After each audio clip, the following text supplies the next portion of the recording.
बदलत्या पावसाळी वातावरणाबरोबर अनेकांच्या तक्रारी सुरू झालेल्या आहेत। बऱ्याच जणांना सर्दी, पडसे, शिंका, नाक गळणे, घसा खवखवणे अशा तक्रारी सुरू झालेल्या आहेत आणि टीव्हीवरच्या कोरोनाच्या बातम्या पाहिल्या की या तक्रारीबरोबर छाती धडधडणे सुद्धा सुरू होते।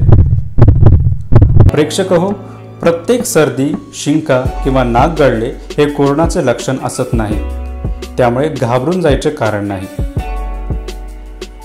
मुळात एखाद्या व्यक्तीला कोरोना आहे की नाही हे ओळखण्याचे काही विशेष घटक आहेत। ते कोणते? ज्या व्यक्तीला असा त्रास होतो ती व्यक्ती कोरोना बाधित व्यक्तींच्या सानिध्यात आलेली असली पाहिजे।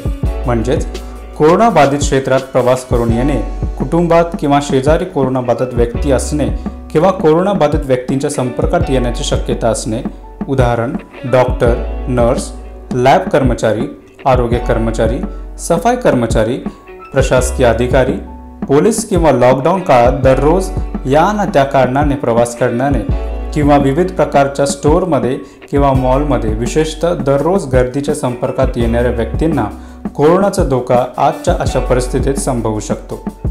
तुम्ही वरीलपैकी कोणत्याही गटात बसत नसाल तर तुमची सर्दी ही कोरोनाची असण्याची शक्यता नाही।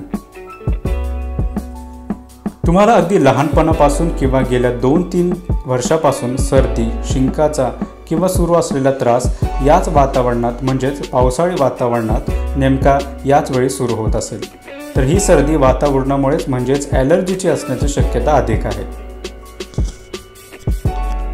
तुम्ही याला कोरोनाचं समजून घाबरून जायचे कारण नाही। कोरोना असलेल्या व्यक्तींची लक्षणे काहीशी वेगळी असतात। कोरोना बाधित व्यक्तींना डोकेदुखी, सर्दी, नाक गळणे याबरोबर घसा खवखवणे किंवा घसा दुखणे या तक्रारी तीव्रतेने असतात। रुग्णाला प्रचंड अशक्तपणा येतो, याबरोबर भरपूर ताप येतो, तो साध्या गोळ्यांनी सहजपणे कमी होत नाही। ही लक्षणे कोरोनाची असू शकतात। तातडीने डॉक्टरांचा सल्ला घ्यावा। महत्त्वाचे म्हणजे जेव्हा या तक्रारीबरोबर खोकला, दम लागणे, अस्वस्थ वाटणे, अंग दुखणे किंवा प्रचंड अशक्तपणा येणे अशा तक्रारी निर्माण होतात, त्यावेळी तातडीने छातीचा एक्सरे काढून कोरोनाचा निमोनिया झाला आहे की नाही याची खात्री करून घ्यावी लागते। अर्थात सुरुवातीच्या टप्प्यात वर सांगितल्याप्रमाणे वैद्यकीय इतिहास असेल तर सदर लक्षणे असतील तर कोरोना चाचणीसाठी तयार राहणे इष्ट ठरते। वरीलपैकी काहीही इतिहास नसेल आणि सर्दी, शिंका येण्याची तक्रारही नेहमीचीच असेल, घरात सर्दी, ॲलर्जी, दमा असलेली व्यक्ती असेल तर हा त्रास नेहमीचाच असू शकतो। अर्थात अशा तक्रारींकडे दुर्लक्ष न करता किंवा स्वतःहून घरातील औषधे घेऊन सेल्फ मेडिकेशनचा मार्ग न अवलंबता डॉक्टरांचा सल्ला घेणे नेहमीच हिताचे ठरते। प्रेक्षक हो, आजूबाजूला कोरोनाच्या बातम्या आहेत आणि आता आजूबाजूला कोरोनाचे रुग्णही असणार आहेत, त्यामुळे वाढलेल्या लॉकडाऊनच्या काळात म्हणजे तर घरीच राहा। अत्यावश्यक असेल तरच बाहेर पडा। बाहेर पडताना नाकावर चांगला मास्क लावा, तो व्यवस्थित लावा, त्याला वारंवार स्पर्श करू नका। डोळ्यांवर चष्मा नसेल तर गॉगल लावा।